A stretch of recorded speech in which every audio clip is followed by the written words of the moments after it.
The US intelligence community is under fire after al-Qaeda inflicted a devastating blow on the CIA in Afghanistan. Is Washington losing the intelligence war there, and why?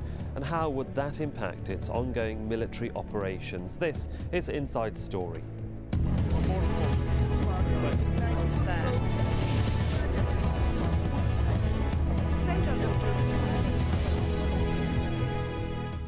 Hello and welcome to the programme. I'm Sahil Rahman. The efficiency of US military intelligence has been taking a battering this week. It comes after 7 people working for the CIA were killed in a suicide bomb attack in Afghanistan. The bomber turned out to be working for al-Qaeda as well as the CIA. On Tuesday, a senior US military official issued a report that said intelligence networks were completely out of touch with the situation in Afghanistan. The report is authored by Major General Michael Flynn, the Deputy Chief of Staff for Intelligence for the US and its NATO allies in Afghanistan. It states, the vast intelligence apparatus is unable to answer fundamental questions about the environment in which the US and allied forces operate. They are ignorant of the economics and landowners, hazy about who the power brokers are and how they might be influenced, and disengaged from people in the best position to find answers. Well, ties between al-Qaeda and the Taliban can be traced back to the Soviet occupation of Afghanistan in the 1980s. But relations between the two groups became particularly strong when Osama bin Laden was forced out of his base in Sudan in 1996. He relocated al-Qaeda's headquarters to Taliban-controlled Afghanistan. Al-Qaeda enjoyed the Taliban's protection. In return, al-Qaeda fighters were integrated with Taliban forces. Bin Laden is also believed to have helped the movement financially, and in the wake of the September the 11th attacks in 2001, the US pressured the Taliban to turn over bin Laden, but they refused. The US then began bombing Taliban military sites. In December that year, the US and Afghan forces ousted the Taliban, and since then, the two groups have been in hiding. They've regrouped and launched several attacks against the US and NATO forces. Well, joining us today to discuss this further in Tampa, Florida, Andrew Black, Managing Director of Blackwatch Global, an intelligence and risk management consultancy. In New York, Patricia DiGennaro, a terrorism analyst and senior fellow at the World Policy Institute of Civil Military Cooperation.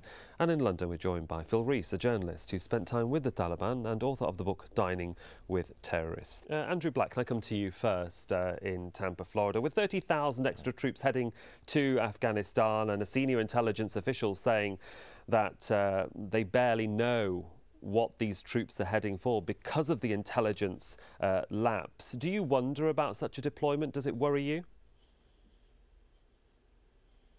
Absolutely. In fact, the U.S. military intelligence community and the broader U.S. intelligence community as a whole has been reevaluating its approach. I'd say, generally speaking, to characterize intelligence collections and analysis efforts to date, it's been primarily adversary-focused, individual-focused, targeting on high-value targets. And now, as you get into a counterinsurgency model, such as that espoused by General Petraeus and senior military officials and President Obama himself, the need to understand local environment, need to understand local political, economic systems, need to identify points of entry to local communities to engage, to sustain engagement is absolutely critical. And Major General Flynn put his finger on one of the critical issues, is that the U.S. intelligence community to date has not been collecting this type of information, does not have sufficient analytical capabilities to analyze the information and deliver actionable information and intelligence to deployed troops and deployed units. Patricia DiGennaro, can I just ask you, where do you think it all went wrong?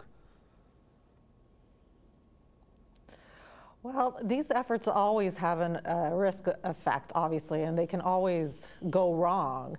But in Afghanistan in particular, what happens in a lot of these instances is that first of all, the CIA was operating under a forward operating base or within the base, which means they are not out in the public. They are not out with the people learning the culture. People can spend years in Afghanistan, and it takes a very long time to find out who the players are, who exactly is calling the shots. And having a hub within the military base is just not a way to go. And I would have to agree that we have an intelligence industry right now, or an intelligence base that is not really prepared to be in the field. Since the Clinton administration, they have stayed away from the field because it was a peacetime presidency. They were encouraged not to make any waves, and they didn't spend a lot of time out talking to people and learning the culture and doing exactly what needs to be done in this counterinsurgency effort, and finding out where the niches and where, you know, the efforts need to be focused. Sure. I mean, Andrew, so you're nodding. If you don't understand how the society... No, sorry, you're going to... If you don't understand how this society okay, is operating, you have very little chance of understanding where the high risks are and when you should put your foot down, so to speak. Both Phil and Andrew are nodding in agreement. I just quickly want to go to Andrew just to counter that. Is that do you not think that over 9 years of an occupation within Afghanistan, as it's been described, that, you know, the parameters would have been set, you know, that the goals of the military would have been dependent on the intelligence gathered both outside of the United States regarding the situation in Afghanistan, and then once there as well? I mean, it seems an awfully long time not to be able to get your house in order. Yeah, it depends. The question you're asking speaks directly to what's the objective. And I'd say primarily the objective up until maybe 2006, 2007 was centrally a counterterrorism mission, which is typically high-value target, focusing on bin Laden, Zawahiri, other figures in core al-Qaeda, which is really what Fob Chapman was all about. Identifying actionable intelligence that we could identify a location, a time, a place where we could target bin Laden or Zawahiri. Now, the question that you asked, particularly about Major General Flynn, is a different type of intelligence structure reflective of the mission. The mission now in Afghanistan is one of a counterinsurgency with counterterrorism components. And that fundamentally will change how the intelligence community reacts. And so as Major General Flynn, President Obama, General Petraeus and others start to propagate and really inculcate a need to understand the local environments, local terrain as part of a counterinsurgency mission, the U.S. intelligence community needs to focus on the green factors, the environmental factors, the indirect factors. So really we're talking about two separate missions, two different factors, though insurgency and terrorism are usually conflated in the situation. Okay. Well, Phil Rees, let me bring you in here because you have been to Afghanistan, you have met the Taliban. One definition of counterinsurgency, perhaps, is having a clear understanding of the enemy's motivation, strength and intentions. Fail to do that, you may as well just go home.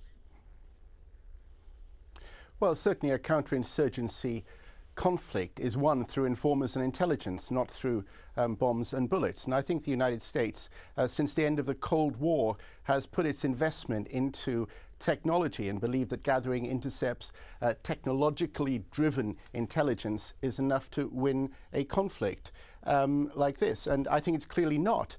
But their inability to gather human intelligence has been there since the end of the Cold War. I spoke to CIA people in Algeria, in Kashmir, and they all said, we don't have men on the ground. And if you look at the situation in the Pashtun areas of Afghanistan and Pakistan, these areas are very, very difficult to penetrate. Outsiders are easily spotted. They have a very, very enclosed sort of lifestyle. And they also know how to manipulate outsiders. They know very easily how to deal with them, how to tell them what they want on one day and how to act differently on another day. So I think it's a huge problem for the United States. And you could almost argue that if they knew the difficulty and they had the genuine human intelligence, they might conclude that this is a war they can't win. Patricia De Janeiro, you're nodding in agreement with that.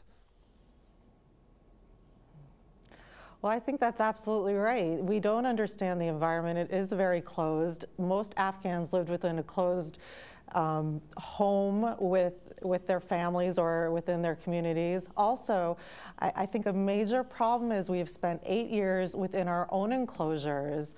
And I've been in and out of the country several times for months at a time. And I have met people who have been there these 8 years.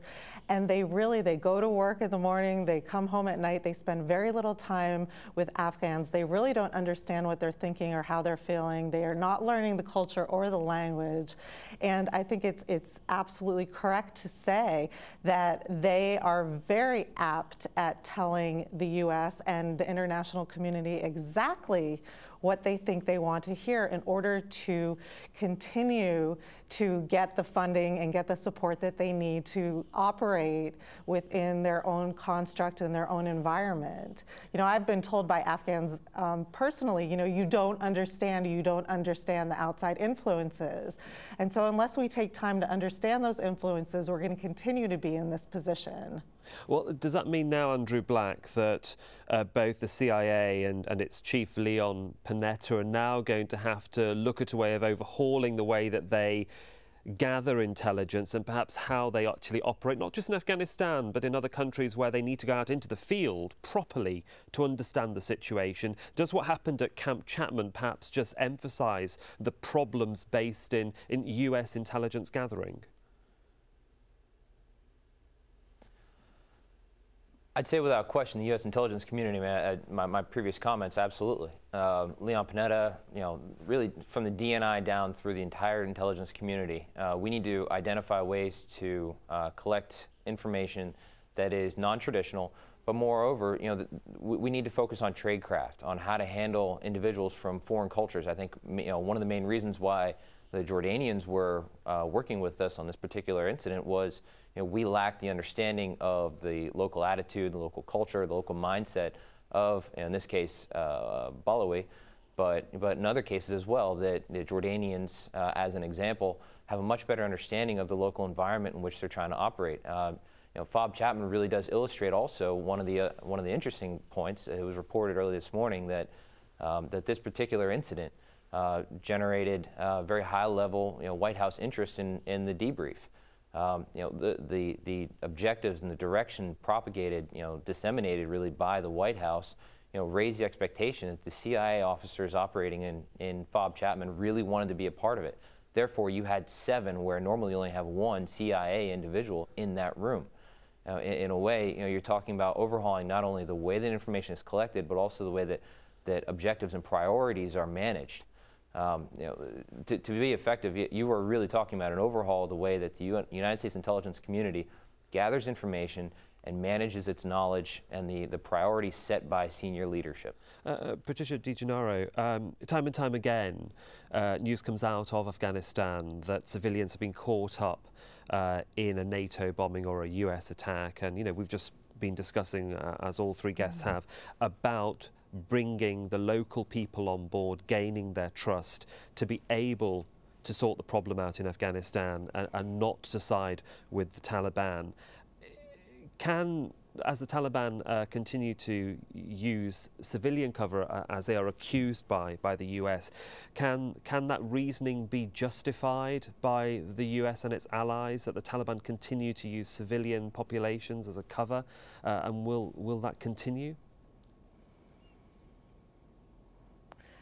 Well, I think it's really hard to differentiate in a lot of cases when you're looking at the insurgency. I mean, again, we are often not clear who is, quote unquote, a Taliban or the leadership and who has been joining the insurgency because they're doing it for revenge purposes, which is a very Pashtun response. Or so I think attacking homes, whether or not they're in civilian areas or we feel that people are using civilians for cover, again, is going to put us in a very precarious situation. We have to go back to working with people, getting on the ground, being able to discuss and engage and find out how to satisfy some of the desires and some of the needs within the communities, so people are not making these types of choices and they're not seeing us as aggressors and as occupiers, which is really where the problem is right now. And the violence is just continuing. We need to find a way to stop that so we have trust from the people so we can move beyond this war. Phil Rees, when you actually were with the Taliban and you wrote about them, what is their main motivation? I mean, of course, it does vary. Some are trying to fight occupier oppression, as they would say. Some are saying, well, my family was killed and I decided to join the Taliban because they could offer me something better. What's the general feeling from what you experienced? Well, first of all, the whole Pashtun culture is one where honor is a very important thing. And when they see foreign soldiers on their land, the #1 thing they feel is that they're honor is being deeply, deeply hurt. So I think, the starting point is most Pashtuns despise the foreign soldiers. Whatever the Americans and the British say that they're doing there, they consider them to be occupiers. Also, and I think this is quite important when it comes to the talk about trying to flip people or trying to make people on the Western side. The Taliban spokesman I talked to, he said, we don't want your values, we don't want your world order, we don't want your freedom and democracy. We have our faith, we have our lifestyle, we have our Pashtunwali culture. We don't want what you have to offer us. Just go away. So I think it's very difficult. If you're trying to co-opt these people, what do you offer them? During the Cold War, you could offer people money, you could offer them homes in the United States, bring their children to good schools, but what do you offer these guys when all they want is to be left alone? Is that not the problem, Patricia, that offering them a Western-style democracy is not what they want, if what Phil is saying is true, and that what they want is something that Western forces and governments really can't offer them? Well, we've offered them a Western-style government and democracy, and the country itself has continued to operate in a very traditional community type or, if you will, tribal manner. So it's been 8 years, and I don't think we haven't changed it then, and I don't think in the centuries people have ever tried or ever been able to change it. And I think we do have to respect what they want and how to move this process forward. The Taliban has said repeatedly that it would like to negotiate. It brought a 7-point plan, which was ignored through a Saudi liaison. It again recently made a statement that said it would like to negotiate. And I think these are things that we should be picking up on, we should be talking about, and we should be working on and going after. I'm perplexed as to why we continue to ignore what the people are asking for, and Karzai himself has asked for the negotiations. So this, to me, is a better way to win the hearts and minds than continue war and bombing of any targets that no doubt will include and hurt many civilians. Well, if we continue to use the Khost bombing last week as our pivot around our discussion, Andrew Black, that bombing itself does seem to contradict the statement made by the Allies that we have al-Qaeda on the run, because al-Qaeda and its franchises, whether they be in Afghanistan or the Arabian Peninsula or the Maghreb, seem to be flourishing in one form or another. So it's not just in Afghanistan that there seems to be an intelligence issue.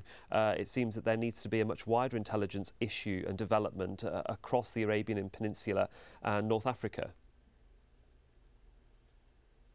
Absolutely. The conversation of, is al-Qaeda on the march, is al-Qaeda on the run, it seems to be the same terminology used every time, is frankly academic. And incidents like the Fob Chapman bombing, like the recent incidents in Yemen, really speak to the contrary, that al-Qaeda is not going anywhere. In fact, al-Qaeda, if anything can be said, has probably morphed over the past 9 years, since Tora Bora in 2001.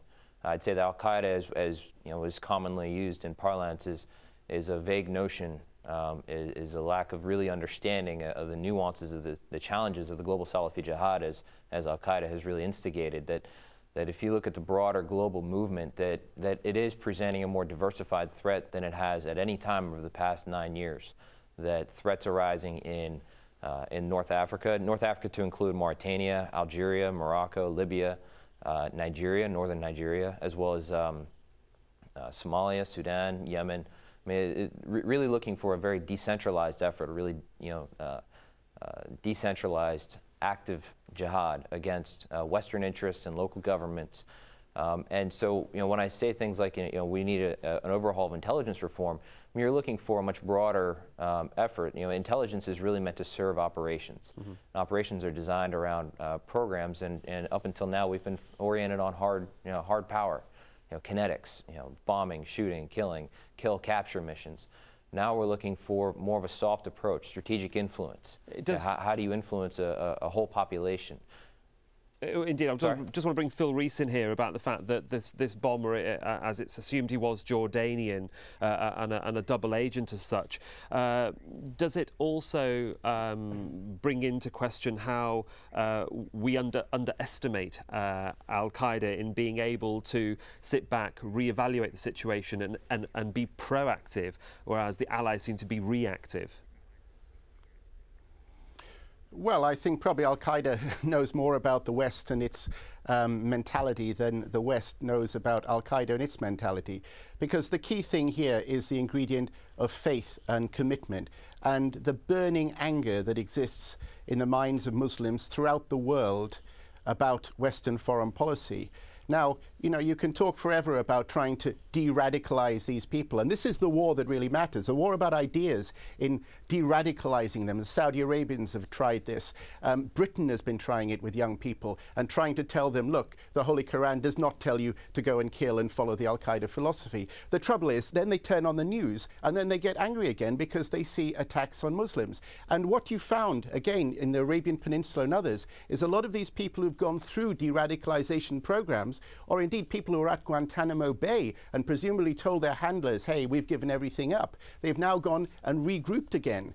Just like this guy from Jordan, assuming he told his people that he'd switch sides. So I think that you're looking at something which is rooted in an anger, and I think that it's something that's America's got to look at its foreign policy and say, how can we make it appear that this is in the interest for Muslims? I mean, I don't think they can succeed in doing that, but I think they should at least try to do that a little more. Well, we're coming very near to the end of the programme, but Patricia DiGennaro, can I just come into the fact of the Jordanian bomber, if he was Jordanian, we think he is. It seems that now that has also opened up a can of worms for the Jordanians from an Arab point of view, in that their close working relationship with the United States will be further analysed by their own people and could cause discontent. Is that a concern you think the Americans should have about how to handle the Jordanian issue? Well, I wouldn't overplay that too much, but I think Jordan has been helping us quite a bit in the war on terror, and I think that are what we're calling the war on terror. And I think the Jordanians understand that, but I would go back to the fact that I think we're underestimating, again, the anger of the people based on foreign policy. And what I would like to see Jordan do is actually work with their connection, or have their people push them with their connection with the U.S. and start developing better foreign policy initiatives within the Middle East, ways that they feel that can start working on controlling some of this underlying anger. The basic problem within the Middle East has always been the Arab-Israeli conflict. We still are so pussyfooting around that. It's a way that al-Qaeda has been able to recruit. It's a way that other groups within that umbrella have been a way to recruit. And we need leaders like King Hussein not only to help us with intelligence gathering and understanding of the Eastern countries, but helping to develop that national or international policy where we can help the Middle East and work with the Middle East, so they're not always looking at us as an adversary instead of someone who can provide support and help to the communities. Well, we'll see whether they can do that in the coming days, months and even years. I think all of my guests were nodding with what you had to say there, Patricia. Thank you very much to all of my guests in Tampa, New York and London for joining me on this edition of Inside Story, and thank you for watching the programme as well. We do welcome your comments and suggestions. Please do email them to us at insidestory@aljazeera.net. I'm Sahil Rahman. Thanks for your time and your company.